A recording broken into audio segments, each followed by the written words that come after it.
This bird remembers you. Forever. True story. Dr. Elena Carter stood by her front door, keys in hand, but didn't open it. Outside, she could hear them, crows. Not one or two, but several, and they were calling loudly from rooftops and trees nearby. The same harsh, repeating sound. She had heard it before, and now it was happening again. At the University of Washington, Elena had been part of an unusual experiment. The goal was simple: to find out if crows could recognize human faces. To test it, researchers wore a specific mask while capturing and tagging wild crows. The birds were released shortly after. They were unharmed, but to the crows, that mask meant something sinister. It signaled danger. At first, the reactions had been expected. When someone wore the mask outside, a few crows would call out, then more would gather. It was interesting, even impressive, but Elena hadn't expected it to follow her home. That made her worry that possibly the crows would attack her. It gave her flashbacks to an old Alfred Hitchcock movie, The Birds. She recalled that in that movie, birds had become so aggressive that they attacked and killed people. She glanced through the window. One crow sat on a streetlight, another on a fence, a third paced slowly along the pavement. All of them alert, watching and waiting. And the scary part, Elena hadn't even put the mask on yet.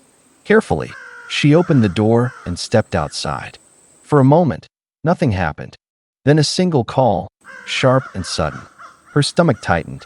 Another crow answered, then another. Within seconds, the noise spread.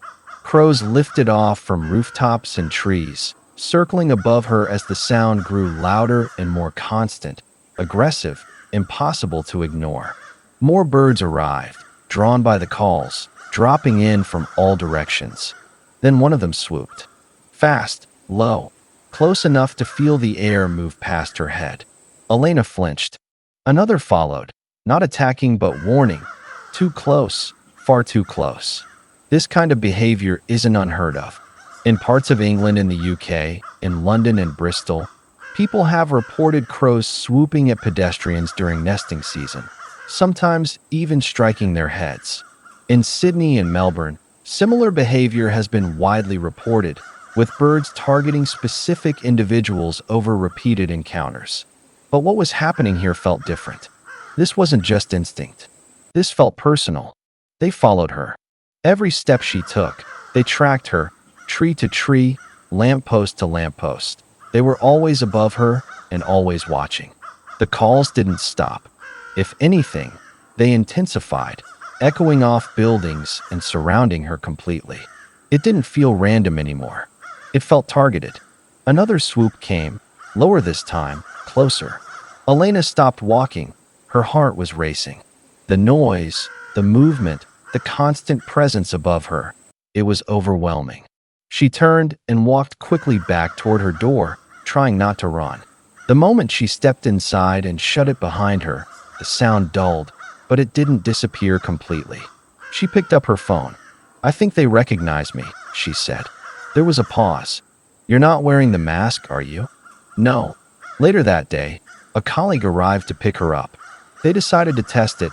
No mask or equipment, just a normal walk. At first, nothing happened. Then one crow called out. Elena froze.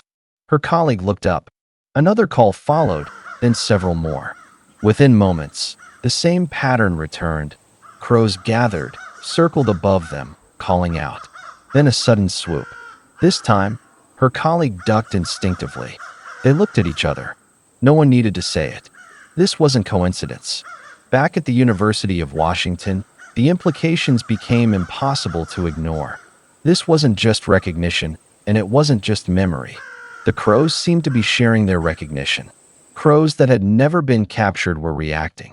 New birds were joining in, learning, remembering. Months passed, then years.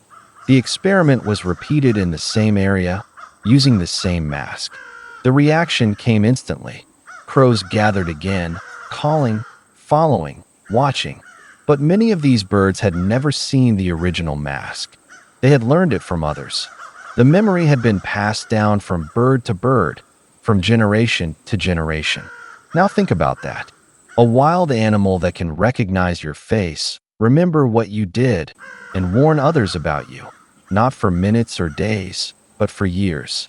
Somewhere out there are crows that know certain humans on sight. They know who is safe and who is not. And if you've ever had a crow swoop just a little too close, you might want to ask yourself, what does it know about me? What could it possibly remember? If you enjoy real stories like this, strange, true, and a little unsettling, don't forget to like and subscribe. Because sometimes, the smartest creatures on Earth aren't human. Once again, thanks for watching and see you in the next fascinating story that you will find hard to believe even though it's true.